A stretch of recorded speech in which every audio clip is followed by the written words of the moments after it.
शिक्षण महर्षी Padmashri doctor DY. Patil दादा यांच्या निधनानंतर आज चौथ्या दिवशी त्यांच्या निवासस्थानी विविध क्षेत्रातील मान्यवरांनी भेट देऊन पाटील कुटुंबियांचं सांत्वन केलं।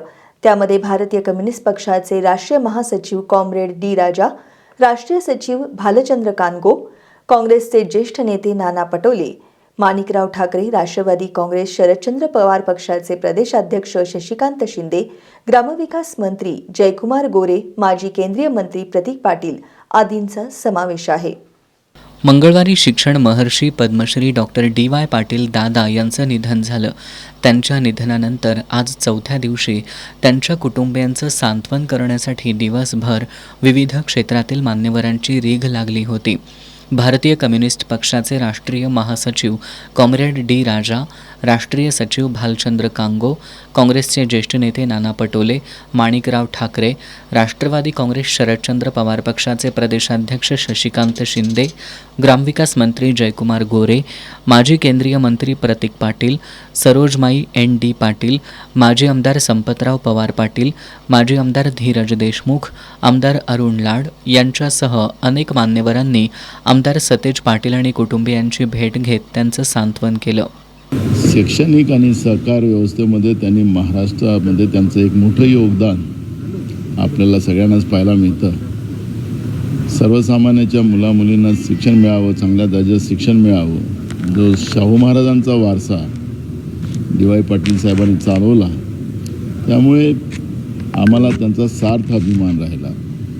पण आज त्यांच्या गेल्याने जी पोकळी निर्माण झालेली आहे ती न भरून निघणारी आहे आणि त्यांची आठवण आमच्या पिढीतच नव्हे तर येणाऱ्या अनेक पिढीमध्ये सातत्यानं राहील, असं हे महान व्यक्तिमत्वाच्या निधनामुळे मोठी हानी आमची सगळ्यांची झाली। यावेळी बोलताना शशिकांत शिंदे यांनी डॉक्टर डी.वाय. पाटील यांनी कोल्हापूरच्या मातीतून देशभर शिक्षणाची क्रांती घडवली असल्याचं सांगितलं। शिक्षण आणि आरोग्य क्षेत्रातील त्यांचं कार्य समाजासाठी कायम प्रेरणादायी राहील अशा भावना त्यांनी व्यक्त केल्या।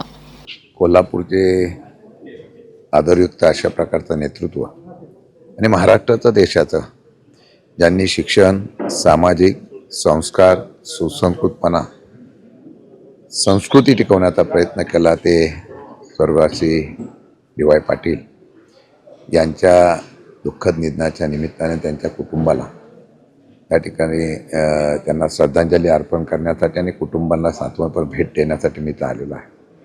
खरं म्हणतं महाराष्ट्रामध्ये अशी काही नेतृत्व होऊन गेले ज्यांनी महाराष्ट्राची प्रगती केली आणि महाराष्ट्राला एक दिशा दाखवली। त्यातलं एक नेतृत्व म्हणजे डी.वाय. पाटील। म्हणजे कोल्हापूरच्या मातीतून हा माणूस उभा राहतो आणि देशामध्ये एक शिक्षणाची क्रांती घडवतो। एवढंच नव्हे तर वेगवेगळ्या प्रकारची असलेली पदं भूषवत असताना सुद्धा आपला असलेला सुसंस्कृतपणा हा निश्चितपणाने प्रेरित करून देतो। असं एक नेतृत्व आम्ही या ठिकाणी दुर्दैवाने गेलेलं आहे। मी त्यांना भावपूर्ण श्रद्धांजली अर्पण करतो। पण महाराष्ट्राची भविष्य काळातली पिढी जेव्हा उभी राहते तेव्हा एक आहे की डी.वाय. पाटलांचं असलेलं शैक्षणिक क्षेत्रातलं जो योगदान आहे, त्यामुळे महाराष्ट्राला, देशाला एक चांगल्या प्रकारची पिढी मिळते, याचा सार्थ अभिमान आहे। अशीच प्रेरणा घेऊन जर वाटचाल करण्याचा प्रयत्न आमच्यासारखे कार्यकर्ते करेल। आमदार अरुण लाड यांनीही डॉक्टर डी.वाय. पाटील यांनी शिक्षण, शेती आणि सामाजिक क्षेत्रात दिलेल्या योगदानाचा गौरव करत त्यांच्या कार्याचा वारसा पुढील पिढ्यांना प्रेरणा देत राहील असं सांगितलं। आयुष्यभर त्यांनी सगळ्याच बाबतीत लक्ष दिलं, राजकीय कमी, पण उद्योग धंदे, शाळा, कॉलेज आणि शेती हे सुद्धा आता मी ऐकलं बंटी पाटलाच्या तोंडून किंवा उठले की चला शेतावर चला म्हणायचे। म्हणजे सगळ्यात शेती हा मुख्य घटक म्हणून ते शेतीत असायचे आणि आयुष्यभर सगळ्याच घटकाची सेवा दादांनी केली।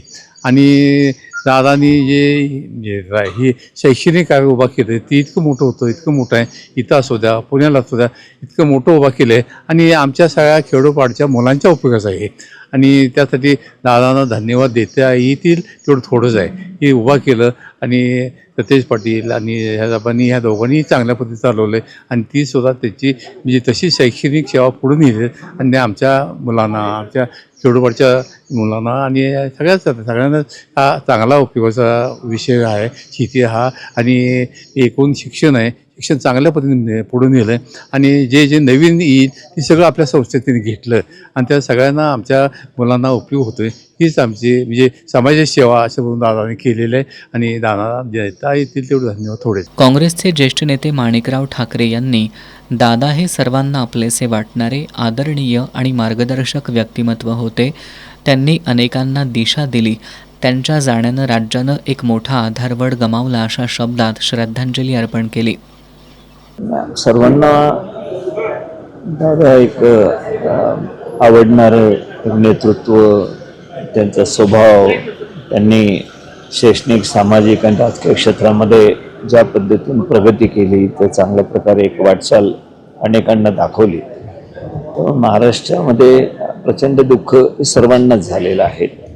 शैक्षणिक क्षेत्रामध्ये ज्या पद्धतीने त्यांनी प्रगती केली, मुलांनासुद्धा एक दिशा दिली आणि त्यांच्याच स्वभावाने आज त्यांचं संपूर्ण कुटुंबातील सगळी मुलं अत्यंत चांगल्या याच्यामध्ये शैक्षणिक क्षेत्रामध्ये, सामाजिक, राजकीय क्षेत्रामध्ये ते प्रगती करत आहेत.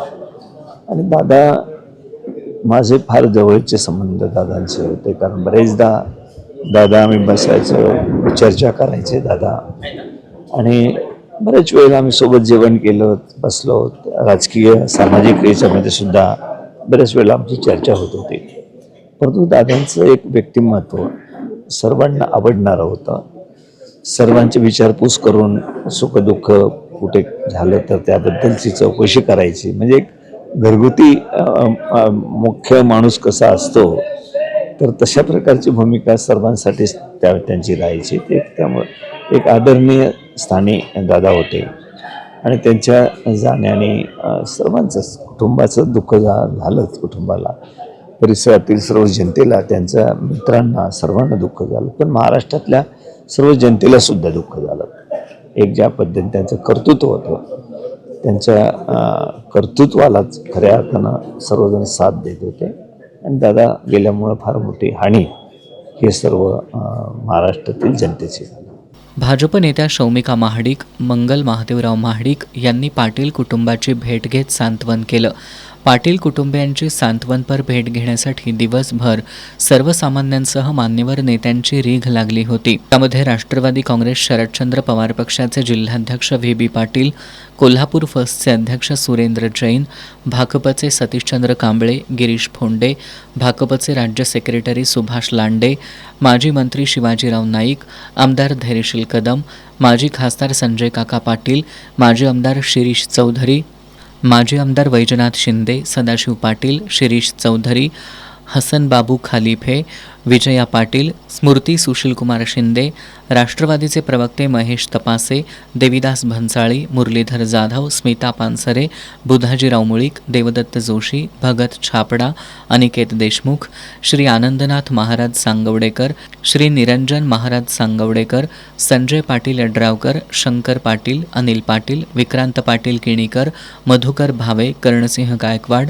रणजित केपी पाटील, फिरोज खान पाटील, सुरेंद्र जैन, अण्णासाहेब चकोते, शिरोळ नगराध्यक्षा योगित कांबळे, उपनगराध्यक्ष पृथ्वीराज यादव यासह शिरोळचे सर्व नगरसेवक, प्रवीणसिंह पाटील, मुरगुड नगराध्यक्षा सुहासिनी पाटील आणि सर्व नगरसेवक, मार्केट कमिटीचे नाना कांबळे आणि संचालक, जिल्हा बार असोसिएशनचे अध्यक्ष के.व्ही. पाटील, शेतकरी संघाचे अध्यक्ष दत्तात्रय राणे आदींचा समावेश होता. शिक्षण, आरोग्य आणि सामाजिक क्षेत्रात भरीव योगदान देत लाखो विद्यार्थ्यांच्या आयुष्याला दिशा देणारे पद्मश्री डॉक्टर डी.वाय. पाटील यांचं कार्य पुढील अनेक पिढ्यांसाठी प्रेरणास्थान राहणार आहे. त्यांच्या निधनानं केवळ कोल्हापूरचं नव्हे तर देशानंही शिक्षण क्षेत्रातील एक दूरदृष्टीचा नेता गमावल्याची भावना सर्व स्तरातून व्यक्त होतीये.